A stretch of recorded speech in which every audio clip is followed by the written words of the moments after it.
it will be easier through a fan engagement model to get 10,000 people to donate $10 for a chance to win something they could never afford or never get, as opposed to getting someone to raise their paddle for $100,000.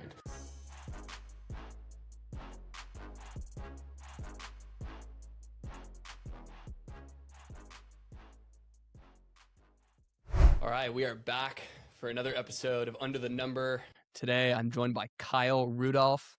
Kyle is one of the best tight ends in Notre Dame history, a former Pro Bowl tight end in the NFL, spent a bunch of time with the Minnesota Vikings, and even a moment in the back end of his career, the Tampa Bay Buccaneers, playing with Tom Brady, and he is now the founder and CEO of Alltroo. Kyle, thanks so much for coming on. Brent, thanks for having me. I'm excited to join you. Well, I've had your name come up with two guys I've spoken to, two former quarterbacks, one being Dane Christ from your Notre Dame connection, and also Christian Ponder, who I had on the pod last year. So they were both independently telling me how one day I'd have to get you on here and talk to you. So I'm glad that day has come. Yeah, good to be on. Definitely two longtime teammates, friends. Dane was my roommate when I was at Notre Dame. Obviously, Christian and I came into the NFL together with the Minnesota Vikings, and Christian's doing unbelievable stuff with the Post up in New York City. So two incredibly great dudes there. So I want to talk a little bit about football because your career was too significant to totally graze over that before we get into the business side, talking all things Alltroo. But one question I have for someone who was in the tier and caliber of player that you were, I mean, you had 11 years in the NFL and, like I said at the top, multiple Pro Bowls.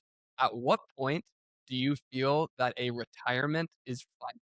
Because I assume you keep getting phone calls for quite some time. At what point are you able to mentally detach and say, look, this is done. There's no offer that I'm going to entertain at this point? I think for me, it's one of those things that you're fortunate if you get to make that decision. In our game, it's over before most want it to be over. The average length of the NFL career is like just under 3.5 years. You know, most guys play 4, 5, maybe 6 years in college. So they're 22, 23, 24 years old. Then you go play 3.5 years and it's like you're in your late 20s and most guys don't make it that long. And now you have to figure out what's next. So for me, I was very fortunate with 10 years in one place with the Minnesota Vikings.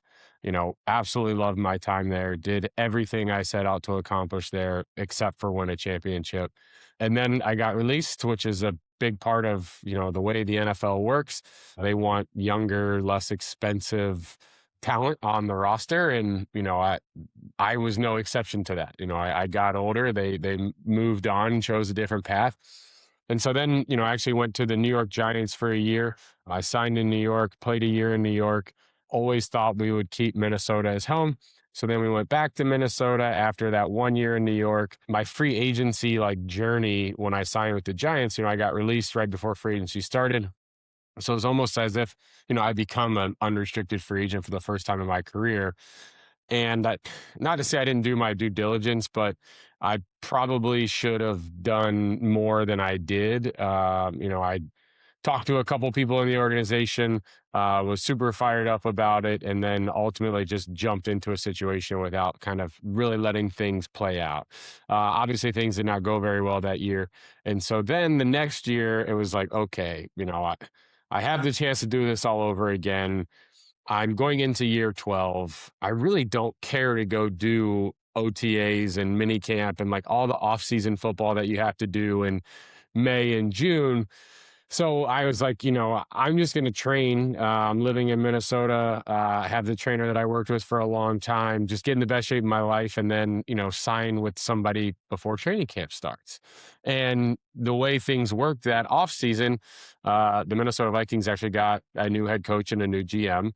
So Kevin O'Connell was the new head coach in Minnesota. And then ultimately for us, it's like, oh, this could be okay. We live here. This is home. We have such an affinity for that organization. You know, I might just come back to the Vikings after, you know, a little year hiatus. And as the offseason was going on, it became more and more real that was probably the likely scenario. And then I got a phone call from, the aforementioned Tom Brady. Tom called. It was right about the time Gronk was retiring. He had not officially retired yet, but Tom just called and asked, what are you thinking? What are your options? And, for me, I was like, well, we're back in Minnesota. This is home. I got to know Kevin O'Connell pretty well. I'm super fired up about playing for a young offensive-minded head coach. And, I'd be interested to see what that's like. And he was like, we're probably going to be pretty good. I think this is the most talented team I've ever been on. And, I don't know if Gronk's going to retire or not, but even if he doesn't retire, I'd love to have you down here. And so, basically at that point, I told my agent at Athletes First, and I was like, look, here's the deal. It's Minnesota or Tampa. That's the only place I would go if we don't stay here. And quite honestly, it doesn't matter to me if Gronk retires or not. Just having the opportunity to go play with Tom and win a championship is, something that you can't ask for a better situation going into year 12 in your career, when really that's all you're looking to do is win a championship. So fast forward, I come down here for that 12th and final year. It was a nightmare. Like football, we completely underachieved. We ended up finishing the year 8-9. We won our division, but then we were bounced in the first round of the playoffs at Dallas Cowboys at home in Tampa. And, for me, the last 2 years, the 1 year in New York, the 1 year in Tampa, moving my family 3 times in 3 years, most likely knowing that if I continue to play, we're probably going to have to move again. I was just kind of ready to be done. And so I would say, there was a very small chance that I would entertain offers going into free agency again for the 3rd time in 3 years. But, I continued working out, stayed in shape, and, I'd say I was about 85%. Like, I'm done. Like this, I wasn't 100% where if there wasn't a really good offer, I wouldn't entertain it, but I was pretty certain that was it for me. Just really wasn't enjoying it anymore. It's hard to put your body through what you put your body through, even when you're not playing, just practicing on Wednesday, Thursday, Friday, going through training camp in the preseason, all the things that you have to do throughout the course of a year. And so it's actually a perfect transition. And the main reason why I'm on this podcast and the main reason why we're having the conversation is Alltroo.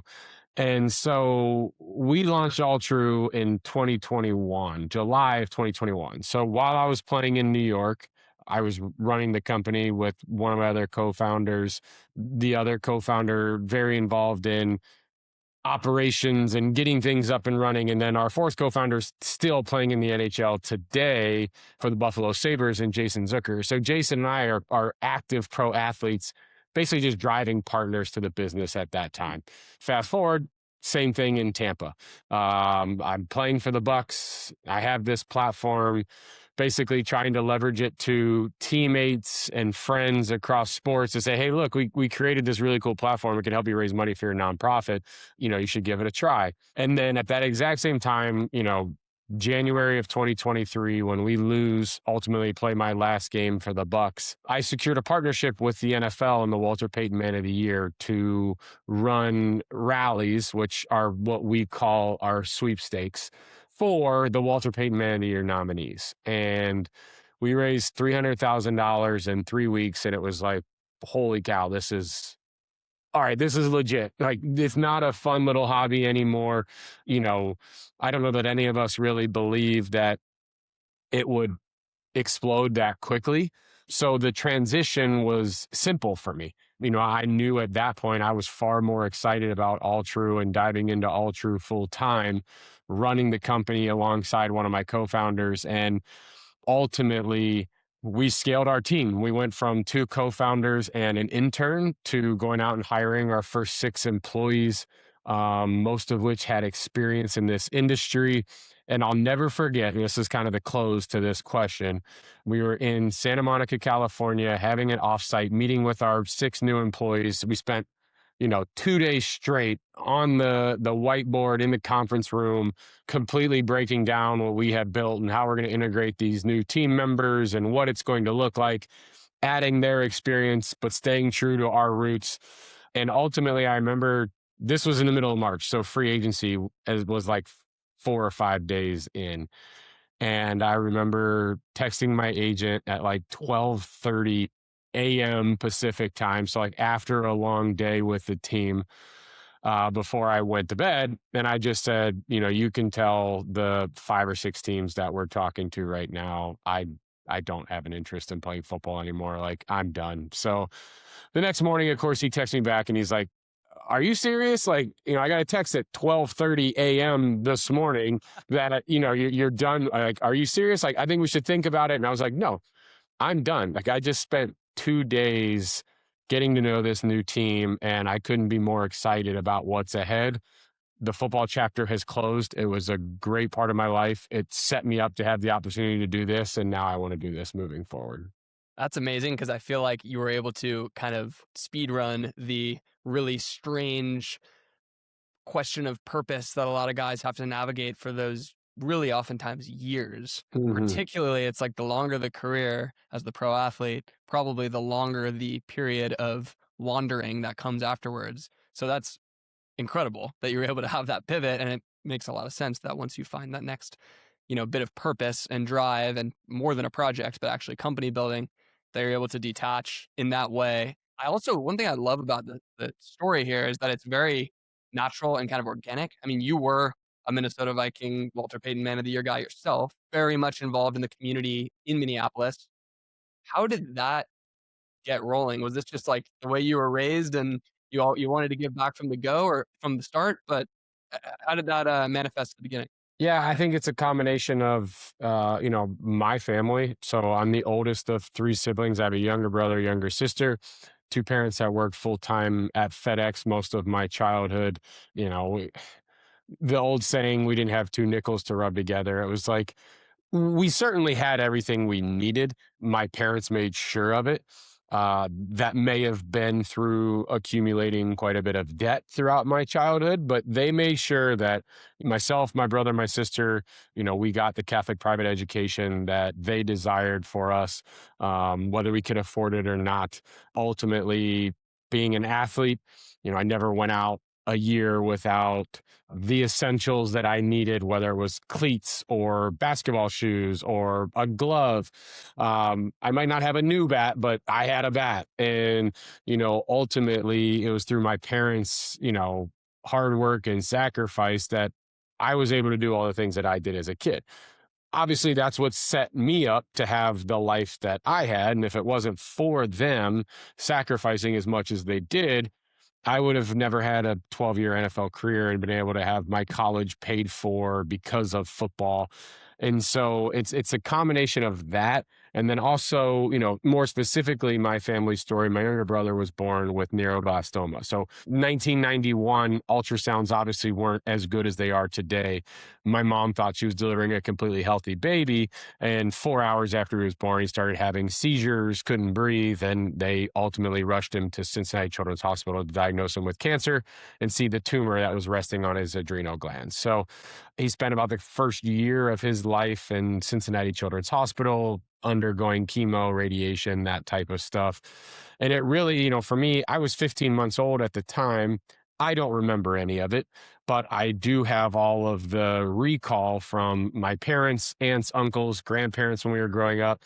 I was always the one that got shipped off, rightfully so. As parents, you got to dedicate all your time and energy, effort, resources to taking care of your child who's fighting for his life. So ultimately, as I got older and I combined those 2 experiences and my platform continued to grow from high school to college, college to the NFL, I knew it was always important to not squander that platform and to use that platform to do good. That is hard hitting. That is clearly, I mean, when building a business, all of the people I talk to on this show, it's always pretty amazing when it's very clear that they were not just a hammer searching for a nail, but it was really like a truly built-in problem or passion or pursuit that actually ties into a consistent thread throughout their life. You mentioned that $300,000 were raised so quickly when you first got this going with the Walter Payton Man of the Year crew and the approval from the NFL. Some of the research I've done, and I've heard you talk about it in past interviews, there were things like celebrity golf tournaments. And what were some of the one-off events that got this thing going? Because the end of the day, one of the best things about it is also the incentive alignment. So talk through specific examples that probably started to snowball early on and really how all the puzzle pieces fit together on this platform. Yeah, I think, going back again as a 12-year NFL player, it was always important for me to use my platform for good. And when I think about, from 2011 to 2019, early 2020, we had all these traditional events. We had the galas, the golf tournaments. And in Minnesota alone, my wife and I would host or co-host about 6 different events a year that would raise money for various causes across the Twin Cities. My wife and I have never started our own 501c3. We have always taken the approach of, well, why would I create extra overhead and extra operations when there's already people doing the work? Let's just be the engine that raises the money, and then ultimately we can get the proceeds to that cause that's already doing the work. And so again, throughout the course of my 12-year career, we did all these different events and fundraisers, and that's what really brings me through 2019, early 2020. We all know what happened in March of 2020. Well, that year, we didn't have our massive children's hospital fundraiser in May. We didn't have the golf tournament, and, we called it a lake bash, but basically it was an excuse to drink beer and play drinking games on the lake in Minnesota to raise money for the children's hospital. We didn't have our big fall event. We, like all the events that we were accustomed to having throughout the course of the year, none of them happened. Right. And so fast forward, January of 2021, you look back and it's like, okay, these organizations were used to getting all of these funds. We were accustomed to raising, hundreds of thousands of dollars a year for these different nonprofits. And all we had was a virtual gala. That was the only thing that we did. And obviously it clearly underperformed an in-person gala with emotion and the people in the room and all the types of things that you get from that in-person type event. So ultimately what it led to was myself, John Wolberg, Joel Kunze, Jason Zucker, who are the 4 partners, the 4 co-founders, who our alignment together was always, philanthropy, and the main connector to all 4 of us was the University of Minnesota Masonic Children's Hospital. Jason and I were hosting the events either together or individually. And then John and Joel had started their own nonprofit in which they would be all of the things I talked about before: the registration, the operations, they were handling all the logistics, and they would have these different events that we could host, they would run, and then ultimately we could raise the money for wherever we wanted it to go. Well, they didn't have any events in 2020 either. So really the pandemic forced us to meet at a coffee shop, pull out some napkins and, some pens, and start talking about alternative ways to raise money for nonprofits. And really for Jason and I, it was just, what was our experience previously? We felt like we understood traditional fundraising and, high net worth individuals, brand partnerships, the things that really make traditional fundraising go. But we felt like there was a huge void in the market of fan engagement. We always had fans that were reaching out to both Jason and I, wanting to support the things that we were supporting. And certainly there's ways to do that. You can volunteer your time. Obviously, you could make smaller donations. But what we felt like was an incredible opportunity was ultimately to create Alltroo, which through that, couple hour meeting on our, pens and napkins, we came up with this fan engagement platform for good, and ultimately taking what, I might put in a live auction at an in-person event. So, the opportunity to come to a Vikings game, you and a guest, 2 tickets, pregame sideline passes, a meet and greet, and some Vikings swag. we put it in a live auction. Not only did we not have any live auctions that year, but moving forward, it's like, okay, we had the hypothesis that if fans at scale are given the chance to donate significantly less money for chances to win once in a lifetime prizes, they would ultimately be inclined to do so. And ultimately, our thought was it will be easier through a fan engagement model to get 10,000 people to donate $10 for a chance to win something they could never afford or never get, as opposed to in that room at our event, getting someone to raise their paddle for $100,000. So that was January of 2021. Ultimately, within 6 months, we went from an idea on a napkin to a fully functioned, licensed, compliant, company and platform. And we ran our first rally in July of 2021 with the 3M Open and the PGA Tour. It's amazing. And I know that today you guys have raised $15 million plus on the platform, some very large number like that. It also makes sense in that, like, there's one I saw that's live on the website right now involving a fellow tight end, Kittle. You got George Kittle, you have a car, you have a cash component. Obviously, you get the distribution of someone like Kittle opting in to be part of that partnership. You get more awareness, you get more participation. The sweepstakes itself is awesome. So that part, like, again, on the incentive side, feels like win, win, win. And then talk about, I guess, more structurally, the pro fundraiser side of it. Yeah.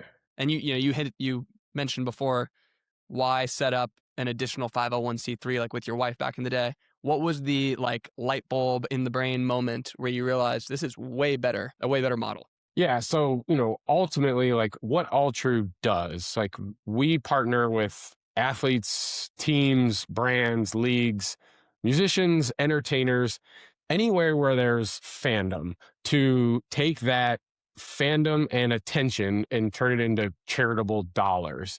And as you mentioned, we operate as a licensed professional fundraiser. And what is a licensed professional fundraiser? Basically, a licensed professional fundraiser is a for-profit company that is ultimately the machine that absorbs all of these complexities that you would never want to pass along to a nonprofit. So similar to what I did while I was playing, where my wife Jordan and I would host these events, we would absorb all of the costs, and then ultimately we would just pass along the net donations to the nonprofit. So they weren't absorbing them. Obviously, that type of model is not scalable across fans in all 50 states, Canada, and 103 other countries, like we've gotten to today. So that was the biggest reason why we chose this route, why we chose this model.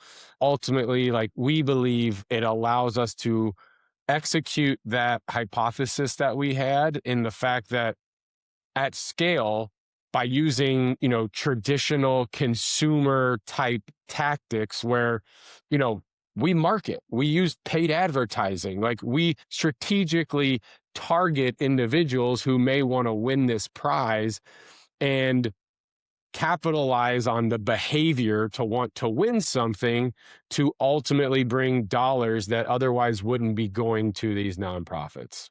So there are some incredible, I'm looking at your website right here. There are some absolutely incredible sweepstakes on here that appeal to just about anyone. Peel back the curtain a little bit. Like, for example, I'm looking at one. Win a 715 horsepower supercharged V8 F-150 plus a VIP Jason Aldean concert experience. And you're entering with the chance to win that. And what you are supporting through your entry, in that case, is Beverly Knight Olson Children's Hospital. Mm-hmm. Peel back the curtain on the structuring of one like that. Is that the Children's Hospital coming to you guys and saying, what you got? Do you have your creative team? What can we do here? Or like just shine a little light on that? I would say, so at the beginning, kind of the genesis of Alltroo, it was 100% outreach. We were making the outreach, it was Jason, it was myself. We were in the locker room with guys like Eric Kendricks and Jared Spurgeon, who we knew they were also leveraging their platform to do good in the communities that we played in. And so, both Jason and I know how much time and effort and energy and money from the nonprofit that it takes to ultimately go raise more money. And so, we had this concept and platform that we had to go pitch and sell to others. And, really for the first probably 2.5 years of the company, that was our sales funnel. We had to be the ones going out, meeting with these celebrity partners, meeting with the agents, the managers, the publicists, all the teams of people that work around these individuals and say, hey, look, I know in this case, Jason Aldean is very close with the Children's Hospital back in Macon, Georgia. We would love to do something that he's already playing that concert in Georgia. He's going to be there anyways. Let's add a VIP experience and a meet and greet to it. Ultimately, 715 horsepower souped up F-150 truck is on brand with Jason Aldean as well, and country music. So we can tie all those things together and create something that you might want to go because you want to meet Jason Aldean and go to the concert. You might not know who Jason Aldean is or even be a country music fan, but you're a Ford F-150 lover and you want to enter to win the truck. So it allows us to cast a much wider net. You think about it, in order to raise $100,000, I think our average order values, just over $40. So it's like, we've got to go find that amount of people. It's not okay, let's go find one person to ultimately make that $100,000 donation. So that's typically the way it works. We have a full-time partnership sales department, if you would, that's constantly doing the outreach, pitching Alltroo to these teams to ultimately show the value that, working with us can do. And ultimately it's created by two professional athletes who know how sensitive the time is to these celebrity partners. So that's one way. The other way is when you go through our website, you see a lot of the previous partners that we've worked with across sports, music, and entertainment, across all 6 major sports leagues, associations, the NFL, the NHL, NBA, Major League Baseball, the UFC, the PGA Tour, you name it, NASCAR, we've worked with them. The biggest names, the biggest teams in all of those industries. So ultimately now we're at the point where people are, hey, I saw so-and-so did this. Like, can I do that? So we're starting to receive some inbound sales as well, which is always exciting when you have people reaching out, word of mouth. People are hearing about, oh man, I did this thing with Alltroo and it was so easy. And I raised, such impactful money for either my personal foundation or for the foundation that I wanted to raise money for. You should work with them too. So we're starting to, get away from just 100% outreach. And now we're starting to get some inbound, internal sales as well. I'm curious, you mentioned earlier one of your co-founders being a very serious operations guy, having strong operational chops. When you reflect on that and you're maybe talking to fellow retired professional athletes who want to get into the business world, how important is it to find that complementary skill set, right? Because you guys, you have built-in distribution and influence and kids who literally think you're superheroes and so much that comes with that. But you also haven't been in the corporate world for, in your case, 12 plus years since, being in college. Talk about that balance and what kind of advice you give to people who are passionate about an idea. They understand their shortcomings and where they just haven't had experience, but they also realize the leverage that they do have given their playing career. Yeah, I think for us, when you look at our 4 co-founders, obviously you have Jason and I and the influence that we have, and also our reputation. We created this platform to ultimately try to disrupt and change the charitable giving industry. The charitable giving industry has been $500 and something billion for the last however many years. And that money's just always moving around. We're never bringing new donors. We're definitely not bringing younger donors to these different types of events. They don't have that discretionary income to go drop $1,000 on a table and then buy something in an auction for $5,000. Right. So when you think of Jason and I and our influence and our reputation, we did this as philanthropists. We chose the professional fundraising model because it allows us to operate this thing at scale. A nonprofit could never do this. If it was a single nonprofit and they had to do all of the, registration and licensing and, ability to solicit donations across all 50 states, they'd be spending hundreds of thousands of dollars before they ever raise a dollar. And if you're a nonprofit and you do that, people are going to look at you like, what are you doing? Like, that money is supposed to be making a difference. Whereas Right. for us, as a professional fundraiser, we're able to we've worked with over 200 different organizations. So it's like we could be a value add to them and they don't incur any of the costs or any of the work. We do it all. It's zero operational lift on their end. So then you look at our other two partners. Joel Kunze was the operational chops behind it all. And then, John Wolberg he was the visionary. He's the one who, they had athletes for Minnesota kids and were planning the events with Jason and I. And ultimately, when we sat down, he's like, hey, you guys have done this. Have you thought about that?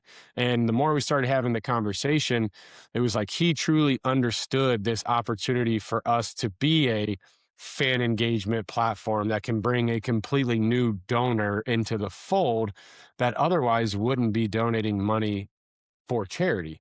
And so, my advice would be, it's like, first and foremost, as an athlete, the skill set that you have, you may not be great at whatever the industry is that you're getting in.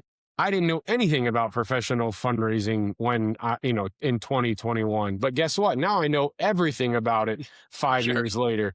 Yeah. But the other part is, you surround yourself with individuals whose skill sets complement you as a co-founder.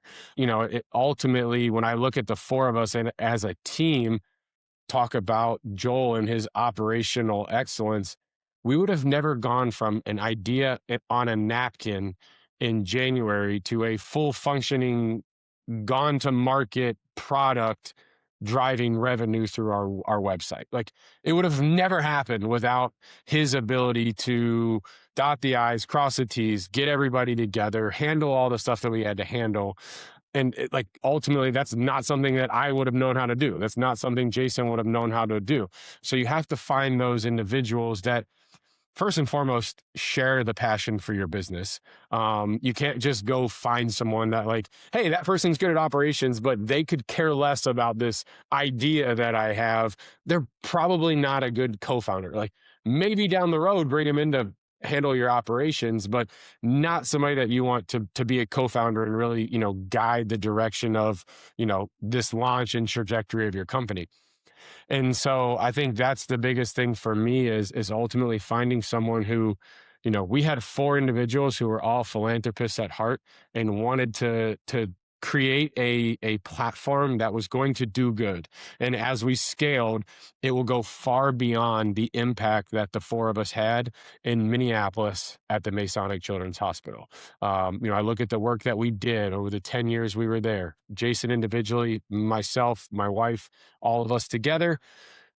It's certainly not $17 million raised. It's certainly not donations from all 50 states and 105 other countries. And it's certainly not making an impact in all of the communities where the over 200 organizations we work with serve and operate. It's amazing. Yeah. Mission alignment, certainly key early on in building out that founding team. Last question here.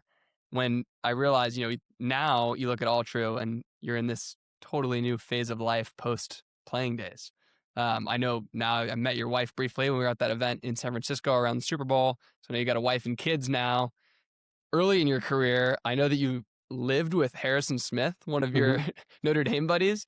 I'm curious, when you're just talking about phases of life, it is kind of amazing when you look at somebody who has a long NFL career or professional athletic career, the sub phases within that and how much life changes when you come out of college, a 21-year-old kid, to by the time you're retired, you got kids, you're married, you've bounced around all these cities. When you reflect on your time playing and those kind of sub phases of life, what just kind of comes to mind? Because it really is a lot that happens in a critical decade like that.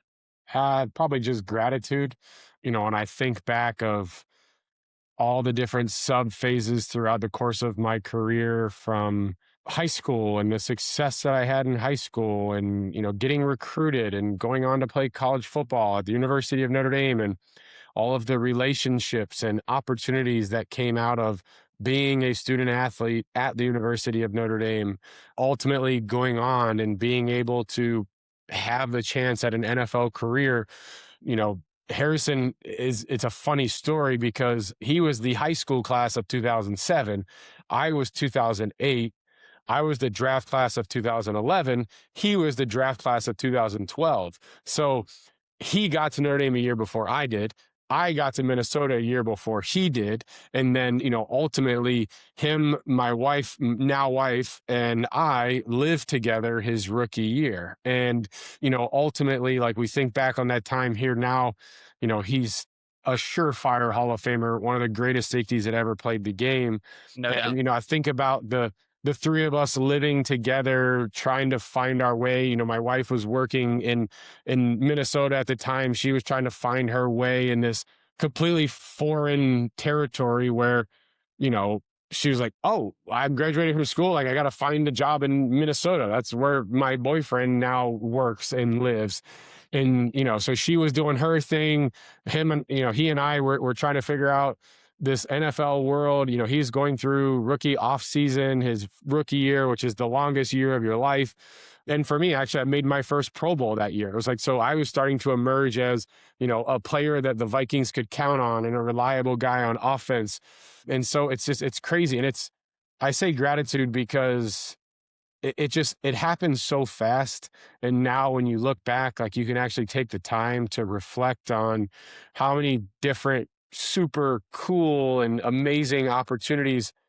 When you're in the thick of it, it's a lot like building a business. When you're building a business, you never stop and reflect and look backwards. It's always, what's next? Did we, meet our targets and goals for this quarter or this half or this year? What are our KPIs? Are we on track? If we're not, what do we got to course correct? That same mentality as an athlete, you never sit there and look back and say, holy cow, look how far we've come in, a little over 4 years. We've raised over $17 million for all these different nonprofits. We've given out, I think, almost 300 different once in a lifetime experiences to these fans who ultimately, I think 94% of our fans are donating to the cause that they donate for the very first time. So yes, it's like, if you come to our platform, you're coming to our platform because we got you, because you get to win something. That's why you're doing it. But ultimately, you have the chance to win something, and you probably won't win. Only one person's going to win. But that doesn't mean that your $10 combined with the 10,000 other people's $10 didn't add up to an incredible number and make an impact. So for me, it's been, kind of blinders on, constant growth, always wanting to beat last month and beat last quarter, that you don't really take the time to have that gratitude for what we've built over the last 4 years. Well said. I love it. So in closing, where can people find you? Where should they follow you? How do we get more people involved with the Alltroo platform? Yeah, so alltroo.com is our website. You can go on there. There's all kinds of different cool once-in-a-lifetime prizes, whether, you're a fan of the celebrities that we partner with or not. There's always incredible, getaways and trips and vacations and cool cars and things that are constantly on our site. The other thing that we launched a little over a year ago is Alltroo All Access. So for $15, $25, $45 a month, you can be entered to win everything that we give away. And ultimately, there's a cash alternative for all of our prizes. So if you win as a member and you've don't love the prize, you basically won the lottery. You win a cash alternative prize, and it changes our winners' lives. So alltroo.com is our website. I highly suggest go to alltroo.com, check it out, look at the incredible organizations and causes that we're supporting, and ultimately look at the cool prizes that you can win. And then for me personally, social media handles at Kyle Rudolph, Instagram, I'm on LinkedIn, trying to be better at posting incredible updates and, this journey that we're all on LinkedIn. But yeah, that's where you can find me. It's amazing. So incredible what you've built. And really seems like it's just starting to compound. It's just getting going. So Kyle, thank you so much again for taking so much time to chat, and wish all of the Alltroo team all the best. And yeah, thanks again. Thanks, Brian. It was a pleasure.